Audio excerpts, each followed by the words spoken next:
figure out how we can break the cycle of gender-based violence and how we can stop perpetrators from feeling comfortable to do that. I want to hear from you as well. As we're continuing with this conversation, you can do that by going to our platforms at Y254. And I have asked you, why do you think GBV is on the rise and how can we tackle it?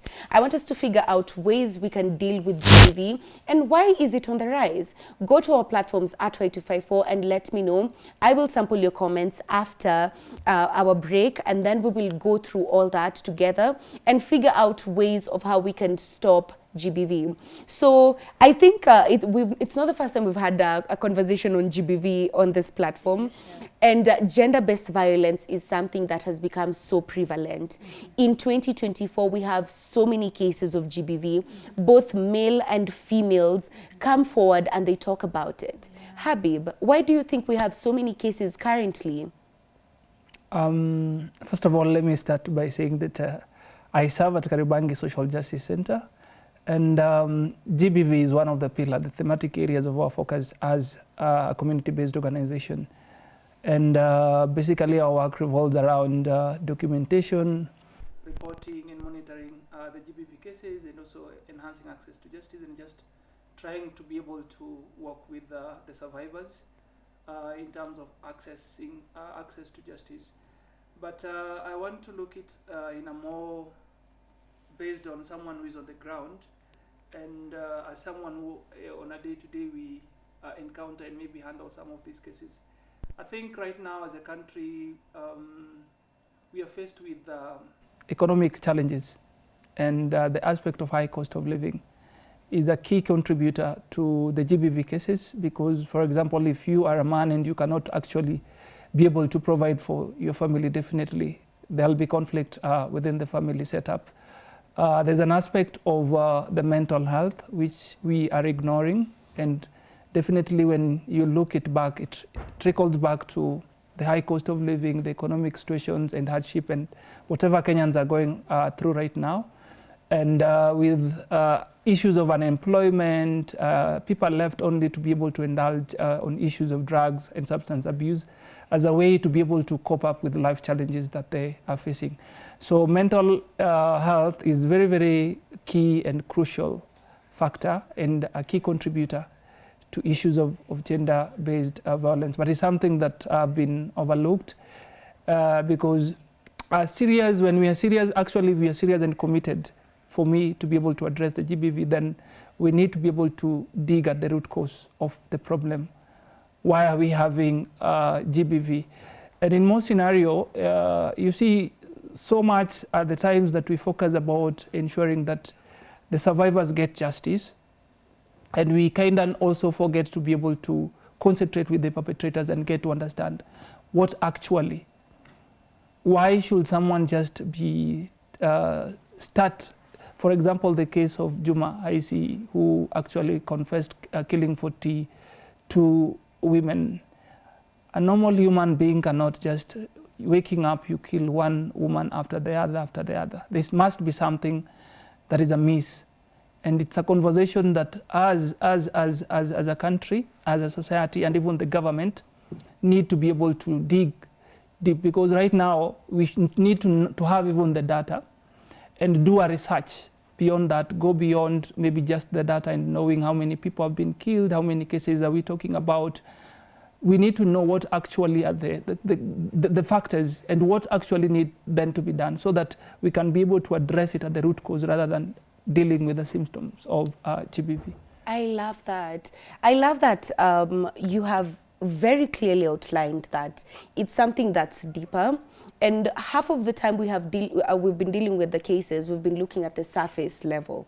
We have been looking at the post-treatment and the moment of GBV has been perpetrated and what can we do after. We don't go deeper and ask why was this case the way it was. And unfortunately, in our justice system, we have overlooked so many things. We have so many cases of people who have confessed to doing heinous crimes and they have been released, they have disappeared. particularly for the case of Juma right now, his location is unknown. Yes, These are people who have not been held accountable for the things that they have done. And you've just mentioned the economic status being one of the issues that affects that, as well as the mental state of people. Both of them can be interrelated, but the mental state goes deeper because it can trickle down to the childhood. Yeah. Zipporah, what are some of the factors that can occur in your childhood that can make you violent, can make you be someone who perpetrates GBV in your relationships, with your friends, around in society? What are some of the things that can happen to lead to that? Yeah, thank you so much, Cheryl. You've just reminded me this morning I was listening to some data, and you know numbers don't lie, you know that, eh? Yeah. And according to the World Health Organization, they were telling us that a third, 1 out of 3, a third of the total world women population, they have suffered domestic violence. They are victims of GBV. Nairobi alone accounts for 41% of the children who are going through or who have been victims of the GBV.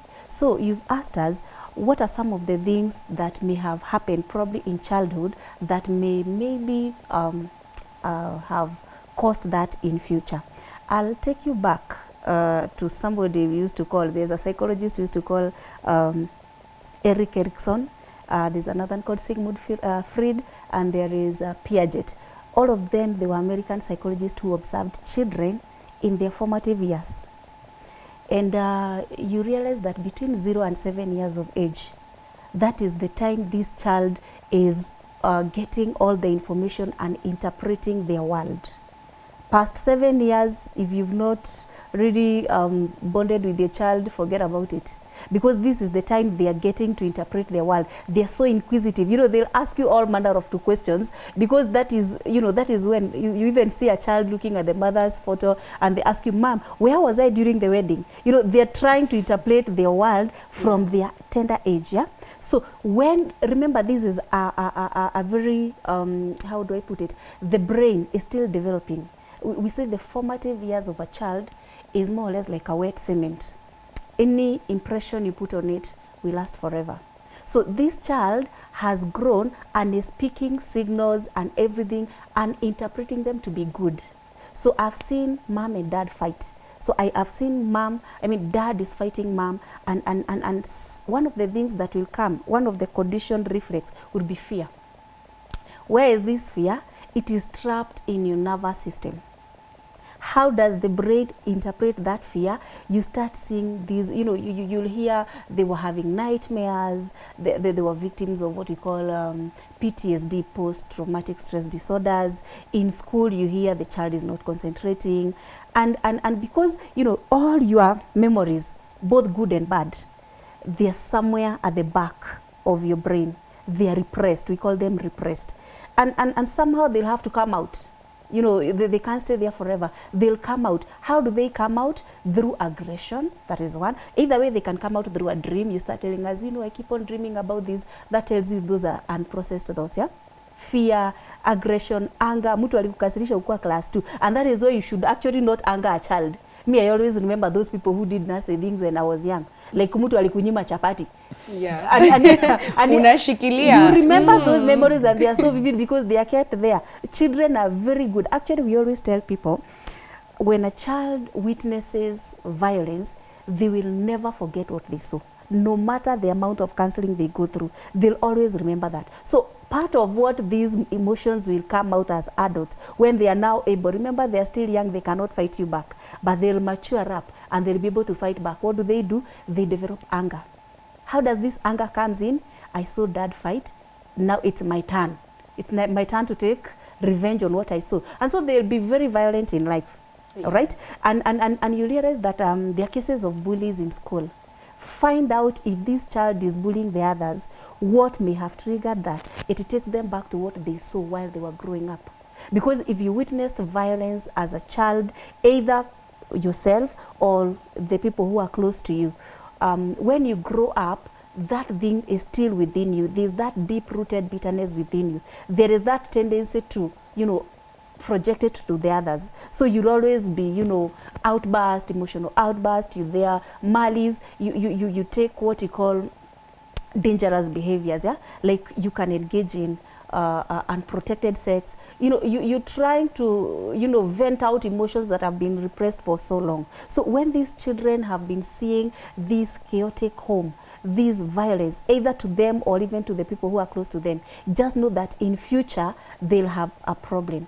And that problem will require some amount of counseling, enough amount of counseling, because if it cannot be, I have witnessed a case of a child who witnessed that when they were 5.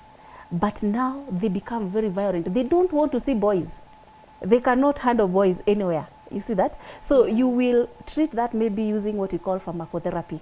Pharmacotherapy is you take them to psychiatrist and they're given something to calm their nervous system and their emotions and hormones, yeah?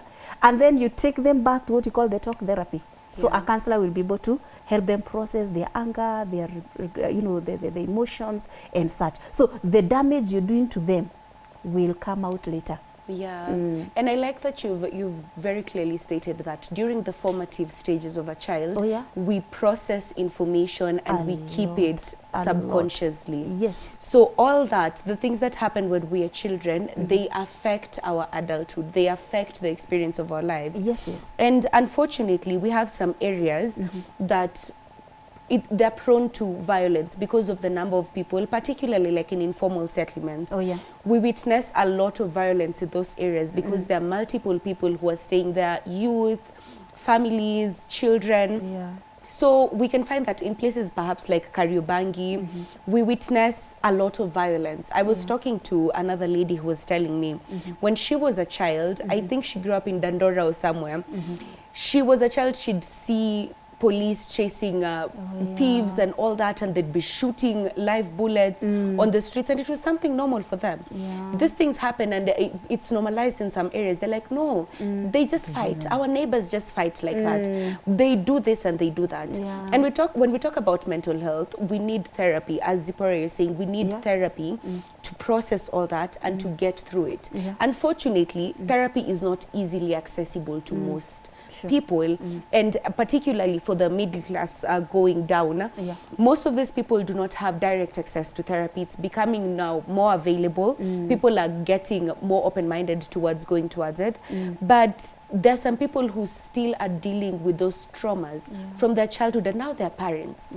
And that's the life they're used to. So they will show that to the children. They will be violent subconsciously. Sometimes it's not even conscious. And what impact does that have also on the children who grow up in these areas? Like we're talking about where you are in Kariobangi, there are multiple cases of GBV there. And perhaps it's something that's generational because the parents did not heal the wounds of their trauma. They pass it down to the children. Is that some of the things that we witness and they cause GBV to be more prevalent?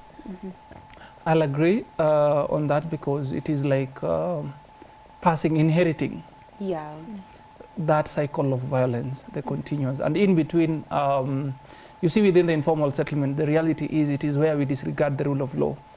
And we always say harder way, the only way. So survival for the fittest. So we have to be stronger, you have to just to be violent, and just sometimes because the environment itself is not even very conducive, it is not very accommodating and understanding in a way that you can also be able to even to speak out. Because when you look at even culturally, men you're being told that as a man you have to be strong. You don't have to cry, you don't have to show your emotions and all this. But the reality you see like women, unlike women could be able, when they meet in chamas and even out, they can be able to speak out. But for us as men, you have to be able to be strong. So imagine today I'm going to having a conversation kwa base with other fellow men that nilipigwa na bibi or this and that. So it becomes even a story. It's people start talking about you and even being stigmatized and discrimination and all that kind of thing. But I think even the setup, the environment itself also influence how we react, how the decisions and the choices that actually we make in life. Because there's an aspect of low self-esteem also attached to this that we need to be able to be able to address, because a case scenario, like for me, the things that actually you're learning when already you're grown up, because the conversation we never used to have with our parents. These were very conversant things that you could not be able to talk about. And unlike before, where a child was a property of the society, today nobody cares. It is like every man for himself, God for us also. It is not about society coming together and taking responsibility and seeing then how best can we be able to deal with some of the issues that we are dealing with. The reason why I'm saying I'm so much into the aspect of inequalities and economic injustices that are also contributing to these things is because people want to be able to find a way to be able to survive. Because for you have seen that the way, because when you look at the informal settlement, those more violent people, the rowdy people, those are like the role models within the community. So everyone wants to be like Fulani, because that is also the way and the means for them to be able to survive. Like even the politicians, they'll be able, when they're campaigning, they'll be able to look for those rowdy youths and all that. So everyone wants to be able to fit in between. So the scramble for little resources that are in the aspect of inequality. And some of the things that we do as a society, as a community, in one way or another, we do not realize that these things in one way or another are contributing to the violence and the continuous cycle of violence in the community. I'll tell you a case, in example, during COVID, there was a lot of cases of GBV, and even right now. And with right now, the most affected people are the children. Children are going through a lot of violence within the community level, children and women. And that is why it is also very important, because how do we bring men and boys into this conversation? How can we be able to unlearn some of the things? How can we be able to even just be able to speak out? And when we talk about the aspect of mental health, when you say you're going through mental health, people try to say that you're cheesy, you're just a mad person in between. They don't think like it is a mental health issue that need actually to be able to be addressed. So this actually again make it even very difficult for people to be able even to come out and speak about the challenges and the problem that they're going through. So many people do not even understand the concept of what mental health entails, and then what need to be done to be able to address the issues of mental health. Because that is where the conversation need to narrow down in between. Because you'll find, yes, you are educated, you're a young person, you went to school, you're educated, and the only way you think you could be able to change the story back home was through education. And again, now you're here at home with your own degree. There's no job, there's nothing you could be able to do at the end of the day. So you'll be able to resort to drugs or violence, and then in between now, you become a very violent person. And even if you get into relationship, that becomes the trend and all that. And I like that you've clearly said that it's inherited to some extent. It's passed down from one generation to the other. Because we've also witnessed some people saying, kupigwa ni kupendwa. And you know, there was that saying going around in the past where if your husband beats you, they love you. If your parents beat you, they love you. It's still there. And it's so unfortunate actually when you're not beaten by your husband, hey, and it's so crazy. And even our parents used to just squeeze the parents. The essence is, because even today if you decide to walk out of the marriage, if it is not working, because we should not be able to wait until someone dies or you get killed for you just to be able to walk out. But how are we, like right now, how do we profile, how do we stigmatize single mothers? Those people who have walked out of. So you become like a curse, because nobody, even the family, do not want to be able to associate with you. Society does, even sometimes to the extent of churches. You are excommunicated. Condition you in a way that actually you have just to be there. Whether it is working, vumilia too. We used to vumilia. You see, I used to vumilia with your dad and your mom and all that. But in the reality, the dynamics of the past, in terms of how our mothers and dads used to live, actually things have changed. And we are dealing with a more empowered woman. More empowered, more exposed, more educated.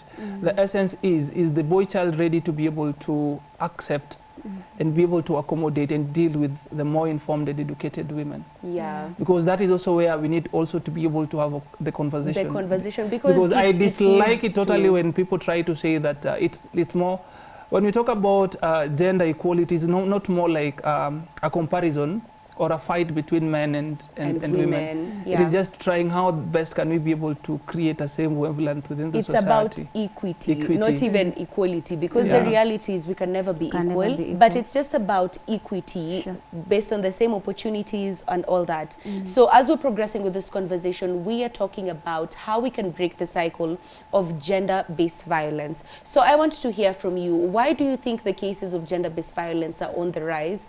And what do you think we can do about it? So let me know why you think GBV is on the rise and how we can tackle the issue. Go to our platforms at Y254 and let me know. I will share your comments and your experiences when we come back from the break. But what we are talking about is GBV that first we have seen from childhood, from the communities, from the environments that we're in. That is very important based on what we're talking about, the environments that we're raised in, the parenting that we get, all that is very vital to who we become as adults. But when we talk about gender-based violence, the way we're saying, sometimes people are told that's the way of a man expressing love. Sometimes the women are told, bwana kwa kikuongelesha vibaya, piga huyo mtu. You know, and we've gotten, there was a time when Nyeri women were being talked about. Ati wanawake wa Nyeri wanapiga wanaume. Na wakatrend sana. Exactly. And most of that is influenced, as Habib is saying, because of economic situations, because of psychological situations. Sometimes even the political scene can influence that. And it's been a very tough few years. From 2020, we've experienced so much nationally and globally as well. But now, what are the forms of GBV? How can we identify that what we are going through is gender-based violence? If you're a man, if you're a woman, if you're a child, how can you be able to tell this person is being violent towards me? Zipporah, what are the various forms of GBV that are there? Okay, thank you so much. For it is very easy when you go to hospital to be treated when they diagnose exactly what is wrong with you, right? Talking about the forms of gender-based violence, it is good that you know, so that when someone tries that on you, you know that now this is not the normal thing that we expect. The first one that is very obvious and that maybe everyone is quick to know is what you call the physical one. Physical form of violence. And by physical, I mean something that harms, cause bodily harm to you. This could be in form of strangling. When, you know, mukikosana tu kidogo umetisha tu chai sijui nini, the person strangles you. That's a form of violence. It can be in form of slapping. Somebody to kidogo tu, and then they come. You know, there's this disorder we call narcissistic disorder. Yeah, those people who will manipulate you and then they come and they say, oh, babe, I'm sorry. I didn't mean that. Wanakula bomb afterwards. I didn't mean that. You see, it is you who provoked me. But even if I provoked you, for heaven purpose, why would you slap me? So slapping is a form of violence. Physical beating. You know, those ones are things that people do, and we can say it is a physical, something that causes bodily harm. Another one is what you call emotional violence. Today, if someone comes and start calling you names, toka hapa, unakaa masikio kubwa sijui kama ya, you've heard those phrases, and some can be very damaging. And mark you, when they are doing all those things, the children are there. And we say this brain is like a sponge that is absorbing some of these words, the F word and the what. These kids may have picked it from the parents along the way. Wanatusiana because they had dad uses that, mom uses that, and what is good for them is equally good for me. So that kind of insult, body shaming. Someone tells you, umenona sijui kama nini kazi yako sijui ni nini. You know, that's a form of violence. For heaven's sake, there are things you can't change. You can't change my appearance. And therefore, you should not really make me feel inferior because of the way I appear. It's God who gave me that. And so that's a form of violence. There's something we call rejection. Rejection is a form of violence. Rejection means, I don't know whether you've seen these children, there's nothing they do that is good.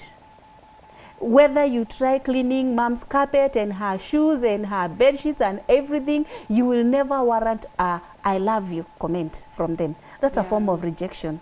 And what does this child interpret? That I am not loved. Are you seeing that? That's a form of violence, because children are supposed to be loved. And when you teach them love, definitely they'll grow and they'll form healthy relationship.